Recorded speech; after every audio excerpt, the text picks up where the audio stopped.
Welcome to Audiobook Heaven.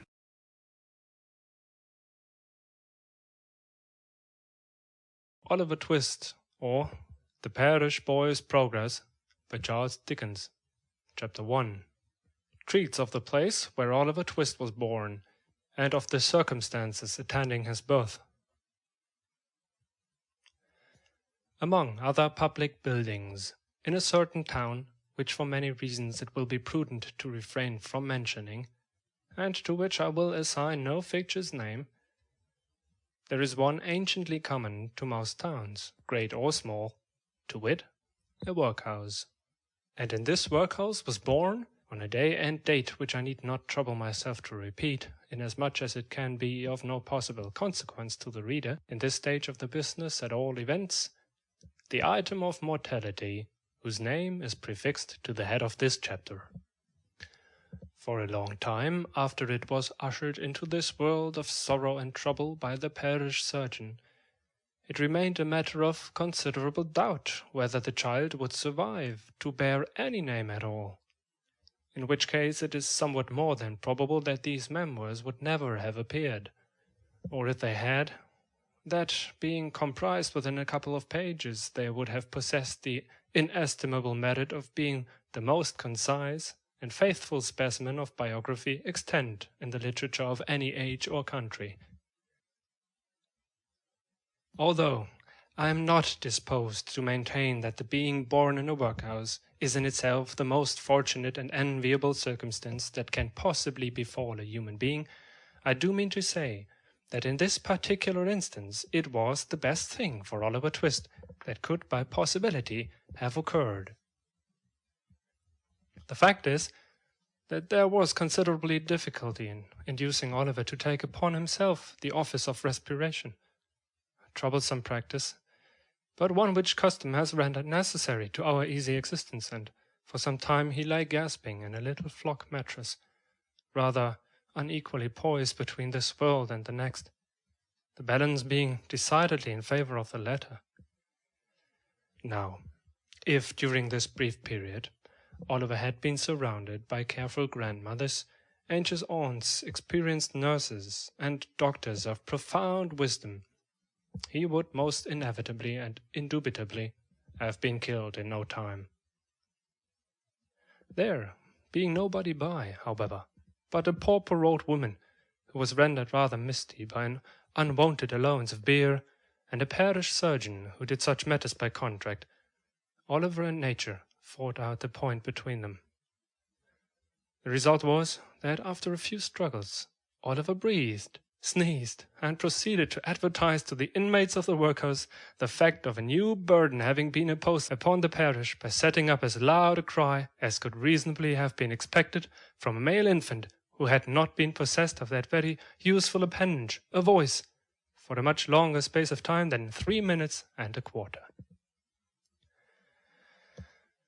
As Oliver gave this first proof of the free and proper action of his lungs, the patchwork coverlet, which was carelessly flung over the iron bedstead, rustled.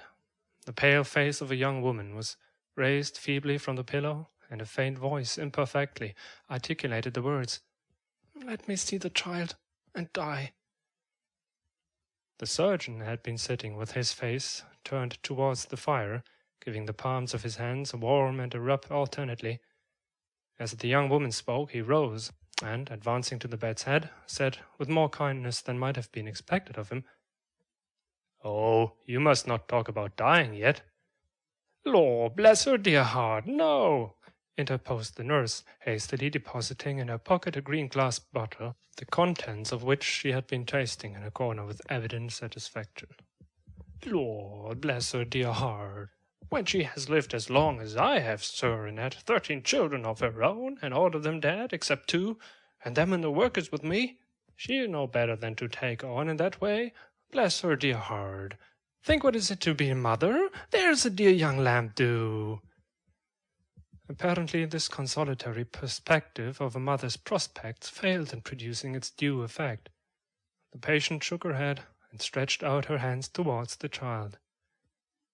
The surgeon deposited it in her arms. She imprinted her cold white lips passionately on its forehead, passed her hands over her face, gazed wildly round, shuddered, fell back and died. They chafed her breast, hands, and temples, but the blood had stopped forever. They talked of hope and comfort. They had been strangers too long. "It's all over, Mrs. Thingummy," said the surgeon at last. "Ah, poor dear, so it is," said the nurse, picking up the cork of the green bottle which had fallen out on the pillow as she stooped to take up the child. "Poor dear." "You needn't mind standing up to me if the child cries, nurse," said the surgeon, putting on his gloves with great deliberation. "It's very likely it will be troublesome. Give it a little gruel if it is." He put on his hat, and pausing by the bedside on his way to the door, added, "She was a good-looking girl, too."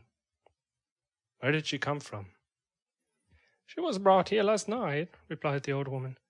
"By the overseer's order. She was found lying in the street. She had walked some distance, for her shoes were worn to pieces.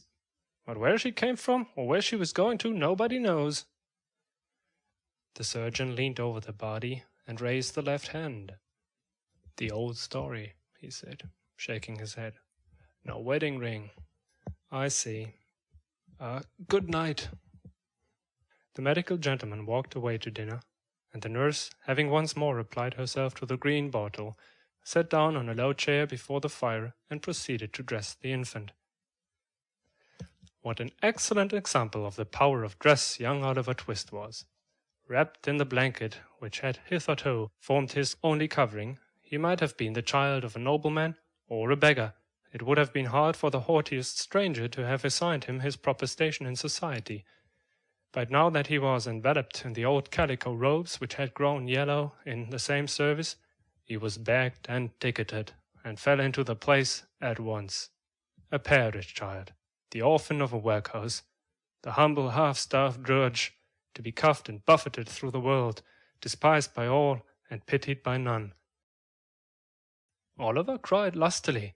If he could have known that he was an orphan, left to the tender mercies of church wardens and overseers, perhaps he would have cried the louder. End of chapter 1.